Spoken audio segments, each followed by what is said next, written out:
Charles, just give us a flavour of the atmosphere, and actually particularly as France sort of edged further and further ahead, and everyone was like, it's all right, we're going to be okay. How was it?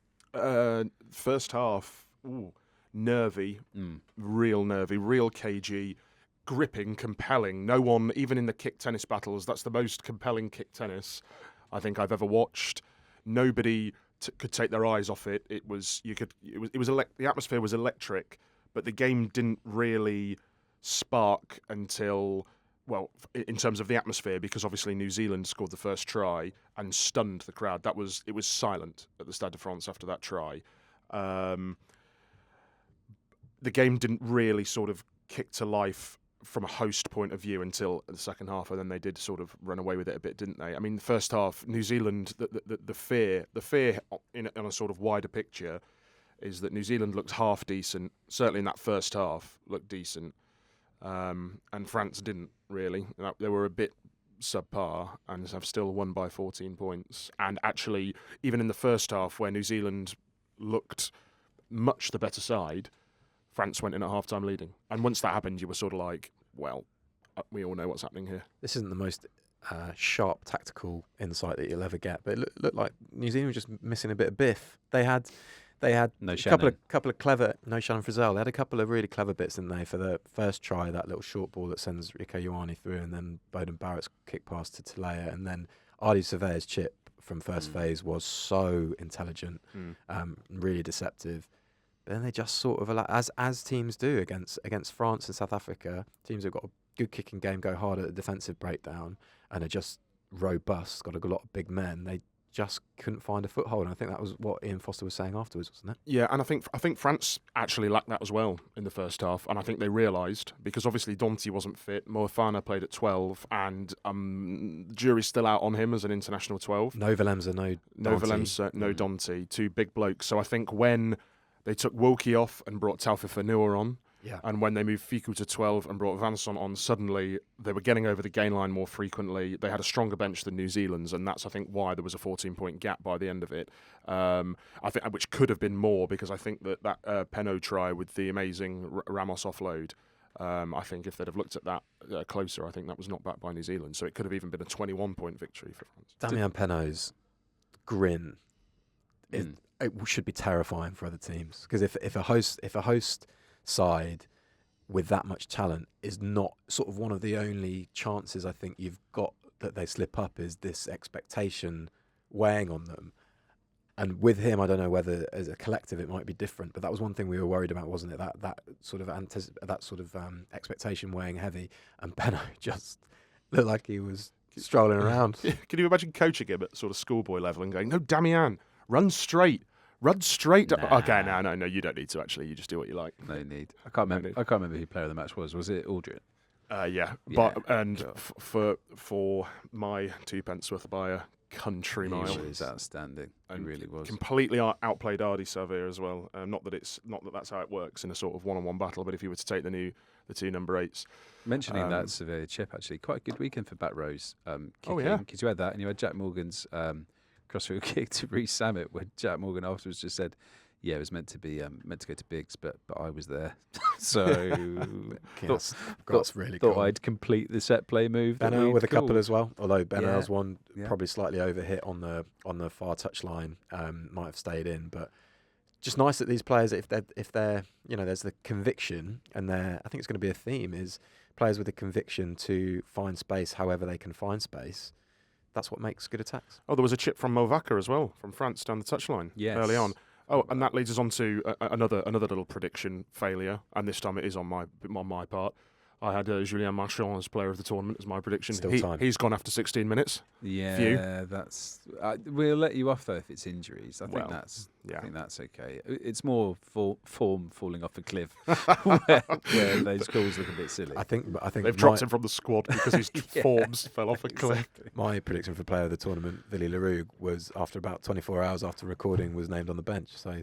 Not going great. We need a whole pod at some point just to chat about your love of Willy Leroux, because it's always been there, but it's accelerating rapidly as we've got to this World Cup.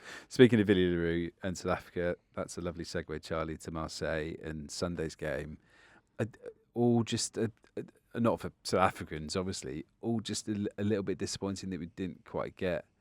Got a first half humdinger, and then the second half, Scotland just really faded quite badly, didn't they? Scotland's forwards in the first half were phenomenal. A maul stop at around, I think it was half an hour, and then that led, I can't remember how they were sort of dotted around that maul stop, but 2 really big scrum penalties. That is so impressive to be doing that against the Boks, and I think they might even have got a little bit more out of that scrum battle. I think they were probably hard done by on a couple of calls. South Africa did really. Finn Russell was really well contained. Jesse Creel should have gone very early on for that high tackle on Dempsey. That's the reddest red out of the incidents that we saw this weekend. I think he's always upright. He's pressing aggressively in that channel because that was clearly part of the game plan, and we know that because subsequently he was doing that, and that was actually doing a really good job of cutting off Finn Russell's options. I think he should have gone. And yet, we understand not even a sighting. Not even a sighting, no. So Richard Smith might be able to use that to Curry's advantage. So we get why you're confused at home. Of course. Basically. Of course. Notwithstanding South Africa's, the connection in South Africa's defence, how they're reading one another, how they are scrambling is really, really impressive. If it's a different game, if Scotland take their chances, obviously, and Darcy Graham should have fed Duhan van der Merwe off that really clever little swivel from Tui Pilotu that breaks South Africa from the line out. But in that second half, when it's just so difficult to contain that South Africa power from the bench because they just replenish that front row, and it's really, really difficult. Go on, sorry, Charles. It was kind of a bitty game because of the conditions making it difficult to handle.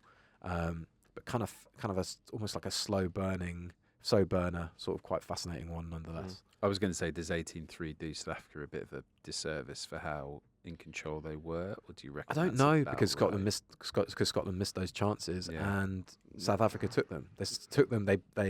The Toy try rewards that period of dominance that they have, which is a really good reaction at the start of the second half, and Libbok's no-look kick pass to Arenza is frankly stunning. Filth. Can I just ask for a general assessment on him and how he played? Because obviously there's a lot of intrigue in him with Handré Pollard back training with Leicester seemingly and fit, but not in the World Cup squad unless an injury happens. So Libbok is the man at the moment. How did he look? Really interesting. His whippy passing game gives South Africa width that has kind of epitomised how they've gone about this 4-year cycle, and one thing that they really wanted to get better at, because it just facilitates others and gives them, just makes you have to spread the field in defence. His that kick pass game, he'd lobbed one over Graham, I think, with his left foot really early on in the game. So again, as an opposing wing, you have to be on alert.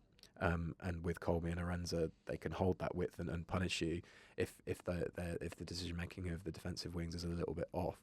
The tee might become a problem, but his kicking from the tee might become a problem, and Faf de Klerk, the actual tee, and then Faf de Klerk took over later on in the game. What was really interesting was during the press conference, there was a completely fair question, I thought, about Libbok's kicking and whether South Africa would have to adapt, whether that would become a problem. Jacques Nienaber answered the question saying it's not a problem if he's man of the match, which I'm sure should have been man of the match anyway, but by the by.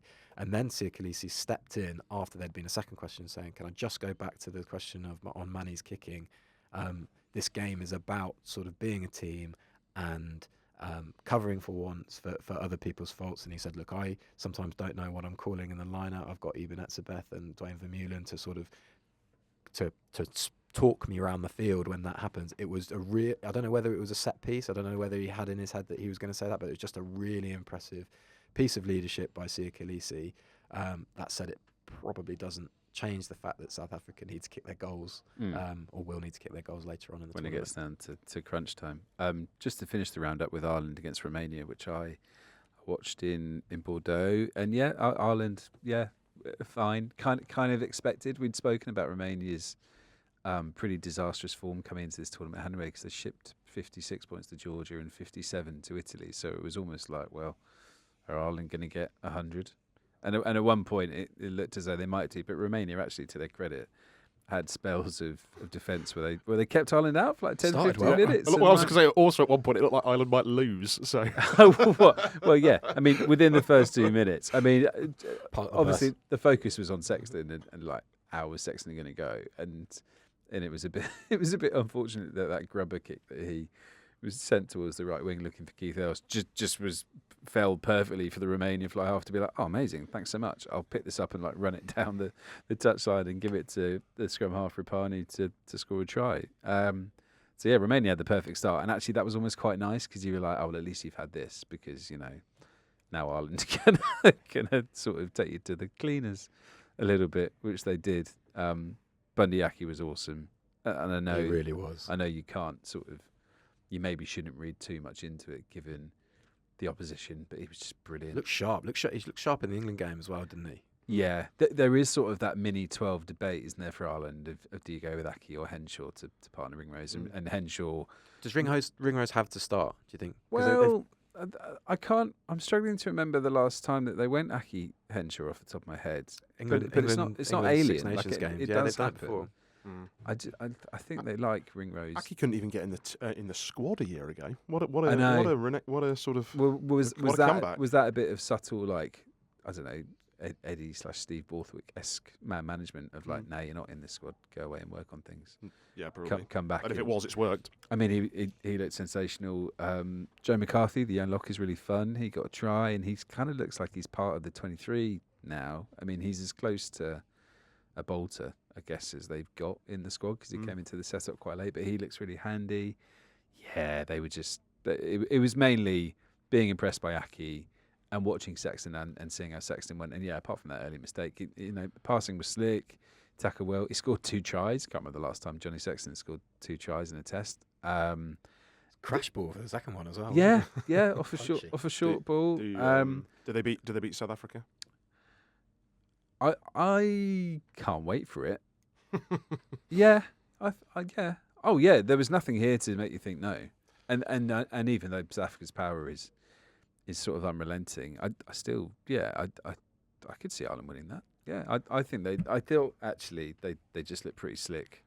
I agree, which means that means on the back of those predictions, we're looking at Ireland New Zealand quarter with France against France South Africa probably. Yeah. Can't wait. Goodness me. Really excited. It's early days. Just one final thing in the game. It was almost funny watching James Lowe run around and just be completely unable to get a try. Like he tried on the left wing and Ireland would break through and he'd just be there like, me now? Like, pass to me. And then they'd cut inside and score. And then he switched to the right at the end and was like just not in the breakaways and was just running around going, I'm not going to get it. I had vested interest with my fantasy team, so I was sort of waiting for it. I had Keith Ellis in my fantasy team. And okay. I was watching, he was, a couple of balls slipped out of his hands in the opposition 22, and I was, just sad. Very, very final point. The final Ireland try, Klopp was in the red. They were in their own 22. Matt Hansen was running around, as Andy Farrell said, like he was playing under 12s. And they scored an awesome breakaway try, probably their best of the lot. I thought that was pretty cool, like that intent to play. And, yeah. They look good. They look like the number 1 side in the world. I know that's a really obvious thing to say, but they look good.